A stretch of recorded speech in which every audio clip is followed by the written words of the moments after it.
The journey always begins innocently enough. You have a nicely packed bag, maybe some snacks.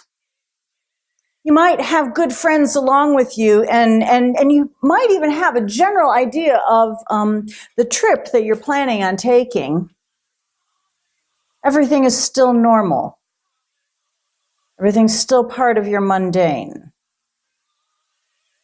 But as you move farther away from home, farther away from your everyday experience, things grow less familiar, less certain. You'll inevitably encounter challenges. Your friends might get lost or fall behind. Your bag might spill open right there or fall overboard. And you might find that you didn't pack an umbrella. You might meet odd people who say odd things. Perhaps someone hands you a chalice to sip from or offers you a piece of bread or a small cake and tells you to eat. Soon enough, it's just you, exploring the not fully known, coming face to face with existence. And you keep going.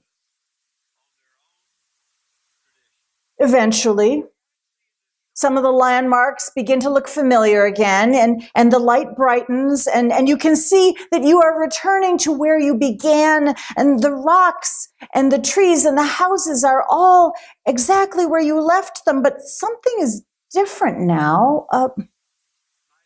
You look closely at everything before realizing the only element that has changed is you. And such is our journey. Each time we come together in worship, we are making a journey. Leaving our familiar, leaving our mundane existence, and entering into a liminal time. Time suspended from the everyday, a time where you are not quite one thing or another. You start out, you enter, and you will come out slightly different. In worship, we've come into a special building, a special room, where we are going to say things and do things that we do not do anywhere else, things you do not say or do at the grocery store or the post office. We will say words together. We might even sing where other people can see us. All of this is part of the journey. This is an incredibly human process. This is something that humans have been doing across the cultures, across the millennia. And in some of our Native American cultures, in places where the sky is big and the grasslands are open, the Native American cultures, the spiritual journey includes entering into a kiva. You go down into this room. It takes a person into this subterranean experience. The person goes down, encounters the deep, and eventually arises up out afterwards, almost a rebirth. The great cathedrals of Europe. It's a different experience. You enter into that building and you are immediately in awe of how small and elemental your body is. The stained glass windows, the soaring arched ceilings, the paintings, the mosaics, all of these were made intentionally to overwhelm the sense of self. They were designed to lift the person up out of their muddy mundane. The early Christian churches were often little more than these subterranean rooms, and they were decorated to invoke rivers and gardens. This was before the crucifixion narrative became a central theme, and early Christian churches were about life. And in these rooms, the people came together and they were all completely equal, which stood in sharp contrast to the society outside of those rooms. All of those spaces, all of these rituals were designed specifically to move a person, to disrupt a person out of their certainty, out of their everyday. Why should we do this? Why should we allow ourselves to be uncertain, uncentered, unsure? What's the point? Apparently, the point is we need to take a break from our illusion of control, our illusion of separateness, our illusion that this is all there is to reality. Perhaps there's some neurological underpinnings to this whole need to create these separate times. Maybe the way we need to sleep in order to reorganize our brains and regenerate our bodies.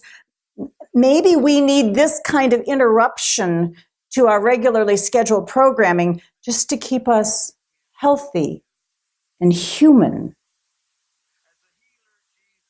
It seems that people who participate in regular worship lead lives that are happier and longer. Because of our heritage, because of our culture, today is Sunday, and it is the day that we have set apart from the other days of the week. It's the day when we agree we will come together and we will have this ritual time together. If you came thinking that this was just a time to hear a mentally stimulating talk, I would beg to differ. If you want a lecture, go to the university for a scholarly presentation. It will be a very good time with well-researched data and challenging content, and nobody will ask you to sing. You might be changed by it, but that lecture will not have been structured in such a way as to interrupt your sense of self. You see, done well, a worship service has a very clear structure, a clear arc of movement from a purpose of taking us from point A to point B. And done well, when we arrive, we will have changed. Let me explain. We start out by entering into this special building, entering into this special room. And while we're here, we might leave some money. We might learn something new. We might see people we know. But this is not a bank. This is not a school. This is not a country club. This is a place where we will be reconnected, recharged, renewed. And done well, we should not be at all sure of what we might encounter when we do the work here. The writer Annie Dillard, who is a Christian, she wrote about the work we do. She writes, "It is madness to wear ladies' straw hats and velvet hats to church. We should all be wearing crash helmets. Ushers should issue life preservers and signal flares. They should lash us to the pews. For the sleeping God may awake someday and take offense. Or the waking God may draw us out to where we can never return." End of quote. And for those who wonder, she uses a lowercase g, not an uppercase G. As you enter into this room, you might pick up an order of service, a bulletin that has a general outline of what we think might happen, but you know well enough it doesn't always go as planned. You find a place to sit. It might be a different place each week, or it might be the place you always sit every week, and sitting in that same spot has a lovely regularity about it. I would say it's even part of a spiritual practice. Every week I go and I sit here until the day you arrive and there's somebody else already in your spot. Ooh, that will just lift you out of your centered self just like that. My spot. But you find a place to sit. Maybe you sit close to the door to make a quick getaway. Or maybe you sit right in the middle, surrounded by people who are so familiar. I want you to see that I recognize that you brought your body here this morning. And I recognize what a powerful commitment that makes. And I ask that right now we all say a silent blessing upon those who could not bring themselves here this morning, who could not bring themselves out of weariness or shame or fear of what they might encounter here. Please let us send them some love. And let us be sure to make some room for them when they finally manage to get here. Once we are all assembled, with or without our hats, someone addresses the whole, the assembled body of the congregation, and then there's a welcome and a greeting and a brief introduction to where you are and who you are, and you are invited to welcome one another, because this is important. This is welcoming that the body is here. You are welcoming the holy in your midst. You are showing that this whole thing doesn't happen until you make it happen. And then we begin the gradual descent into the non-normal. We begin by breathing together, speaking words of affirmation together, singing together. We begin to align our heartbeats. We begin to do the work of being a collective. Then as we move through this journey, we share our deepest worries, our transcendent joys. We share even the small gifts that show up to prove we have survived thus far. Collectively, we witness and affirm. We go deeper still. We sit in silence and we breathe, feeling the soft animal body that carries the self, feeling the wild emotions that we have tamed all week, and then we allow the self to simply be in this here, in this now. And then, when we are all together, you might meet an odd person wearing odd robes, saying odd words, things that might disturb or disorient your normal self, or things that calm and bring you to a yes. Perhaps this person is carrying a staff, a wand, a lit candle to lead others through this not normal time. Ideally, the odd person saying odd things will stay on track and not get us all lost in the weeds. But I've seen it happen, and it's terrifying for all involved. I just got to say, all your plans for a very nice brunch afterwards just go evaporate as we wander, lost and despairing, ever of making it out alive, or at least in a good mood. And it's key. I have to explain to you, it's very key for ministers to remember that this is supposed to be a sermon and not a hostage situation. Eventually, the spirit has passed through the odd person, the words coming to rest in the hearts or bones of all assembled. The words burrow in. And we begin to make our way back out, shakily if our blood sugar has dropped too low, but back out into the realm of the outside world.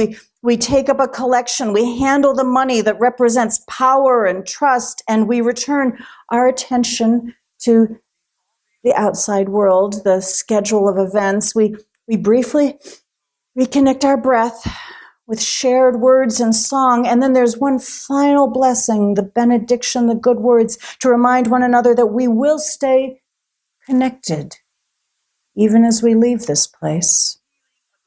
And such is the arc of worship. It is a journey from the known to the unknown and back out again. A liminal time when we're lifted up from the ordinary, suspended in between the what is and what yet may be. And for what purpose? Ideally, transformation. Shifting from one form to another, even slightly. To be nudged, even slightly off-center, just enough to crack open our regularity and to make room for what might be, to make room for one another. I've got to explain to you, people, we are not doing this because it is rational. We're doing this because it is not rational. We're doing this because something happens when we interrupt our daily program. And whatever this is, it seems to be something that makes us better at being human together. You see, worship opens up the possibility for change. Worship gives us a place to contemplate that we are both dust and glory. To quote, wisdom tells me that I am nothing. Love tells me that I am everything. Between the two, my life flows. Coming together here allows us to hold these two conflicting truths and to ponder them well and wisely. And look, I see the shore approaching. Blessed be.